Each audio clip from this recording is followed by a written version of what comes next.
3, go. Tada, dan.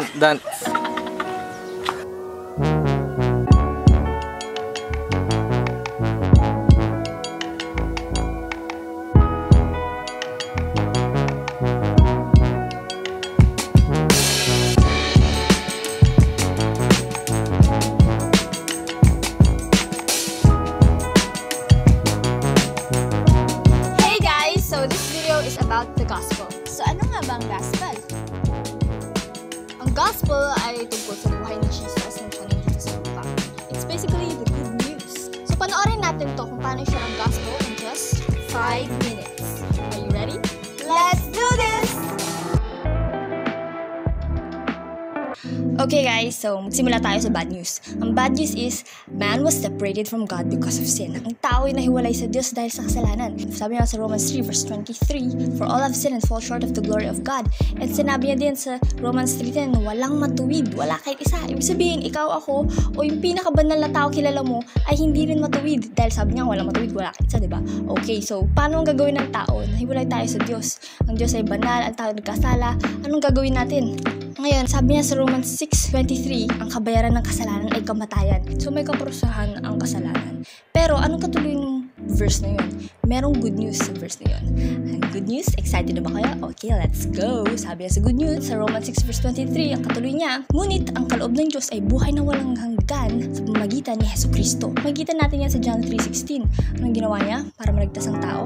Sabi niya doon, for God so loved the world that He gave His only begotten Son, that whosoever believes in Him will not perish but have everlasting life. Ibig sabihin, ibigin na ng Diyos ang kanyang kaisa-isang anak na mamatay para sa kasalanan ng tao. Ang Diyos kasi hindi namamatay. So, kailangan niya magkatawang tao para makapunta dito sa lupa at mamatay sa krus para sa ating mga kasalanan.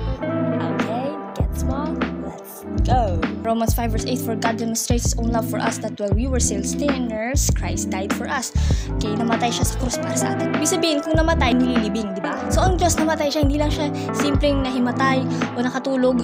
Siya ay namatay sa krus para sa ating kasalanan. So, nilibing siya. Nilibing siya at may mga gwardiya pa siya. And yung mga gwardyang yon, sa ikatlong araw, siya ay nabuhay. Nabuhay si Jesus Cristo. Siya hindi patay. Yun ang good news dito eh, yung pagkabuhay niya. Binayaran pa ng mga sundalo para magsinungaling. Sabihin na tinakas lang yung katawan ni Jesus, pero nabuhay talaga siya. Pwede yung basahin ng Bible para malaman nyo. Pero sa ngayon, tuloy na natin kasi konti lang oras natin eh. Okay, so na sumunod ngayon, dahil sa pagkamatay ni Cristo sa krus, pwede na yung tayong kumonekta sa Panginoon. Ang relationship, ang kailangan natin is magtiwala at tumawid. Okay, mula sa kasamaan patungo sa kabutihan o mula sa kadliman patungo sa liwanag. Okay, so gets niya na yun. Okay, so ang kailangan natin manalig sa Panginoon, maniwala ka. Jesus Christ namatay sa krus para sa iyo. Naging tao siya, namatay at sa pangatlong araw. Okay, so talsik ko lumalawan. Pangatlong araw, siya rin ay nabuhay muli. So tayo na yung malayong tanggapin ang Panginoon sa puso natin para baguhin tayo. Okay ba yun? Gusto niyo bang tumawid? Pag-usapan natin yan next time. Sabi nga sa John 14 verse 6, I am the way, the truth, and the life, and no one comes to the Father except through me. Ibig sabihin, si Jesus lang ang tanging daan para tayo maligtas. Hindi relihiyon o hindi good works, kundi si Jesus Christ lang. Malinaw yun sa John 4 verse 6. Okay? So, basahin na lang mamaya. Okay, so, ito na next natin. Lipat mo na. Okay, so confess your sins, repent, and believe, not through good works, but through Jesus Christ. So, kita natin ngayon dito, kinuha tayo ng Panginoon mula sa darkness to light. Ikaw na ngayon ay new creation. Sabi niya nga sa 2 Corinthians 5 verse 17, ang sino man na kay Kristo ay siya ay bagong nilalang na. Wala na ang dating pagkatao. Behold, the new has come.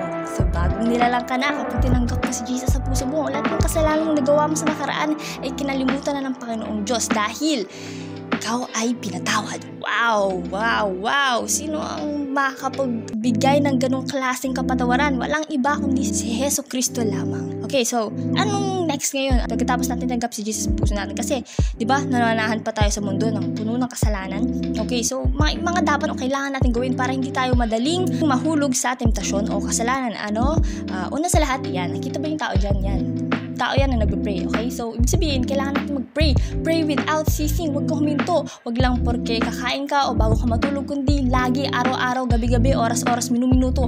Kung mayroon kang time, gawa ka ng time para mag-pray kasi importante yan. And next is, makikita nyo dyan, Bible, hindi yan pocketbook. Sabihin, kailangan natin magbasa. Read your Bible, okay? Okay? Kasi doon lang natin malalaman o makikilala ng lubusan si Jesus. Lahat ng ginawa niya, yung facts, yung evidence, yung history, yan. Kailangan natin matuto, syempre, di ba? Mag-aral ng salita ng Panginoon.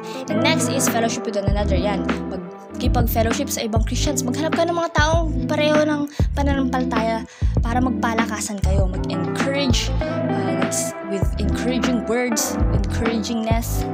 Yes.